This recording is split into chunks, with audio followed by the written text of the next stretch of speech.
Welcome to the deep dive. Today, we're plunging right into, well, the very cold, speculative world of Charlotte McConaghy's 2025 novel, Wild Dark Shore.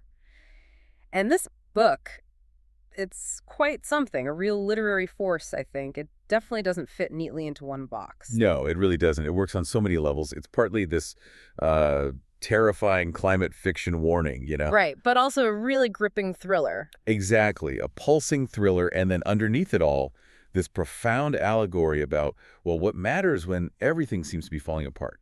That complexity is why we wanted to dig into it today. Yeah, our goal here is to try and quickly unpack some of those layers. We want to look at the ethical questions, the emotional challenges that come up when the world itself feels threatened. And it all comes back to that central question the book poses, doesn't it? It does. What future is worth surviving for? That's the core. And the setting is just, wow. Shearwater Island, you can't get much more remote, near Antarctica. And it's home to this massive global seed bank. Or, well, it was the largest. Now it's failing. So the stakes are immediately sky high. Absolutely. And the people responsible for this global insurance policy, it's just one family left.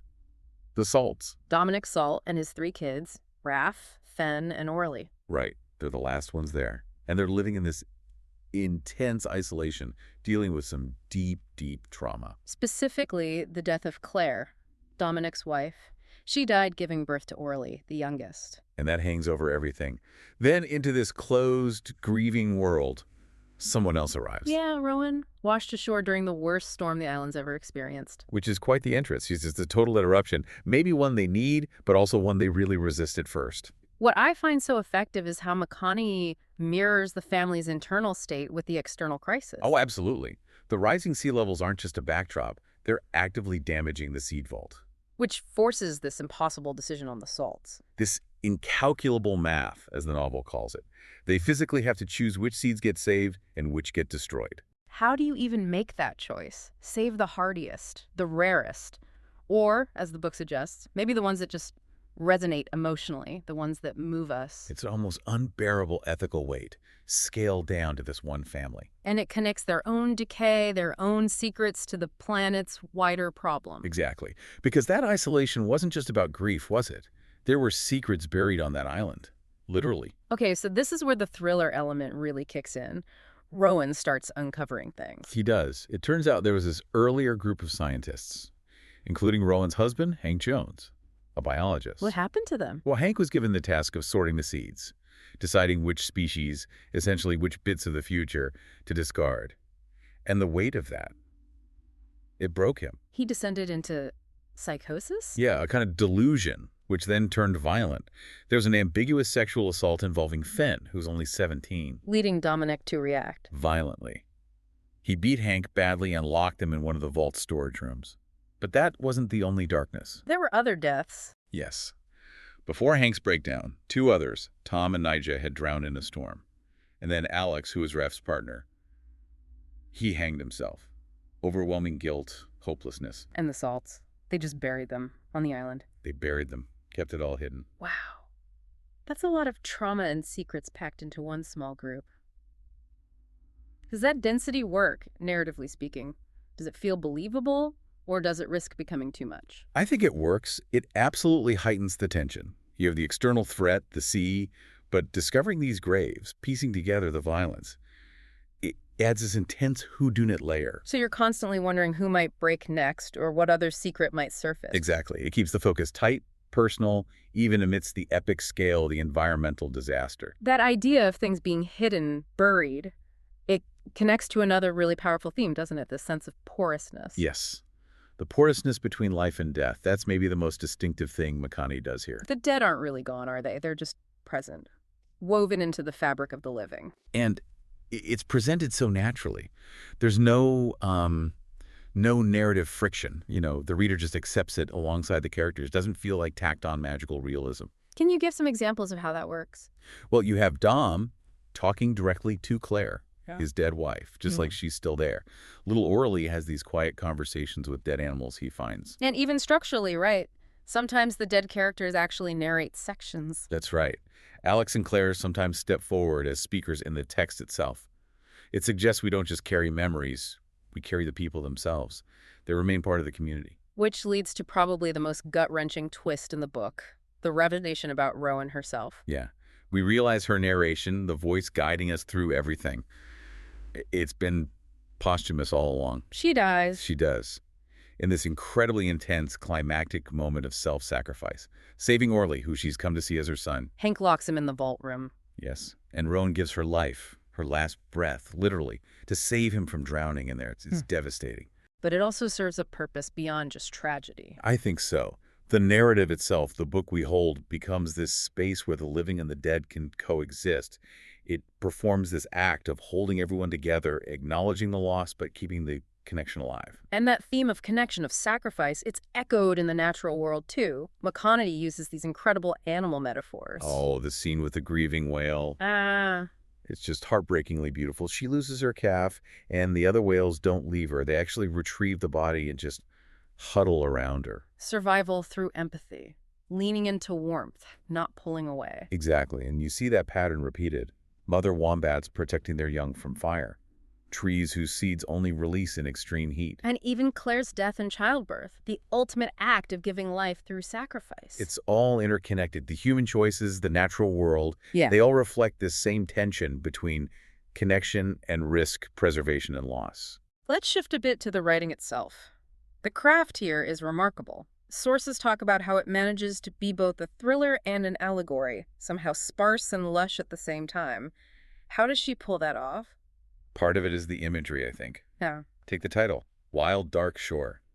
That word shore, it feels like an avatar for the whole book's feeling, doesn't it? Yeah, it's a shifting place. Is it solid ground or is it disappearing grain by grain? Exactly. It's liminal, Yeah. always changing. It captures that feeling of uncertainty, of groundlessness. Are we safe, or is everything washing away? And the language feels pared back, almost elemental. Was that a deliberate choice, do you think? A kind of survival language? It feels very deliberate. Even the place name Shearwater. It sounds sharp, dangerous, like it has a hidden blade, as one review put it. And the character names, too. Claire, Fen, Ro, Dom, Raff. All monosyllabic. Staccato, like little bursts of sound. Someone called it a Morse code for life. Which makes sense in a world that's so battered, so dangerous, language reduced to its essentials. Right. And in that starkness, moments of tenderness, of connection, they land with incredible force. Which brings us to that theme of love in the face of loss. Rowan has this moment of realization about shrinking love. She does. She admits she used to think that in the face of the world's end, love should shrink. You know, the logic being, if you love less, it hurts less when you lose it. But the novel argues against that. Fiercely. It argues for the absolute necessity of love, of connection, of touch, even knowing it might be temporary, even knowing the risk. You see that journey in Dom, especially, from being so shut down, barely able to touch his kids. To finding this profound solace later on, just having his arms around them on the beach, choosing connection, even when it feels unsafe. So the ability to love, even with that constant threat of loss, that becomes the real measure of survival. I think that's exactly the argument the book makes, yes. Now, another huge element is motherhood. Critics have framed it less as a theme and more as a question searching for an answer. And it's a question explored everywhere. What does it mean to be a mother or a caregiver in a world that feels like it's ending? You see it in the shadow of Claire's death, obviously. Definitely. But also in Rowan's sudden role with the children, her own complex feelings about wanting a child, and even, again, in the animal behavior, the seals, the whales, it's a constant, urgent presence. Readers seem to connect very strongly with this, and particularly with Rowan's sacrifice. The sources mention a massive book hangover. Oh, absolutely. People feel her loss deeply, but there's also this sense of symbolic closure in her death, isn't there? How so? Well, by giving her life for Orly, she doesn't just become part of the island's landscape like salt absorbed into the water. As one reader put it so beautifully, she becomes a salt, part of the family name. Ah, that's powerful. She earns her place through that ultimate act of connection. Exactly. An indelible part of their story. Just for context for listeners, this book got a big boost, didn't it? It did. It was a Reese's book club pick, which really broadened its audience. And if you're looking for something to read alongside it, There's a strong recommendation to pair it with Samantha Harvey's Orbital. Orbital, the one about astronauts looking down at Earth. That's the one. And it's such a fascinating contrast. McConaghy gives you this visceral, ground-level, freezing cold fight for survival. You feel the grit, the water. while orbital offers the opposite perspective. Right. The quiet, the distance, the almost abstract beauty of Earth seen from space. Reading them together gives you these two incredibly different, but maybe equally vital perspectives on humanity and our planet. Okay, so wrapping up the key takeaways here, we've got this incredibly complex plot, dark secrets woven into a survival story. Balanced with this really deep exploration of sacrifice, connection, what it means to love when things are falling apart. And all delivered with this masterful, almost elemental language that feels like part of the survival toolkit itself. And maybe, going back to that core question, what future is worth surviving for, the answer isn't just about seeds or legacy in the grand sense. Maybe it's in those smaller moments. Like the dancing scene? Exactly. That image is so resonant. Disasters looming, the VOTs failing, everything's uncertain. But Dom, the kids, Rowan, they stop. They dance on the shore. They make their bodies into this language of joy. It's not about fixing everything. It's about acknowledging the present, the connection, even if it's temporary. Defiant joy. Precisely. An impermanent connection, maybe, but a fiercely necessary one. So maybe the question we can leave you, the listener, with is this.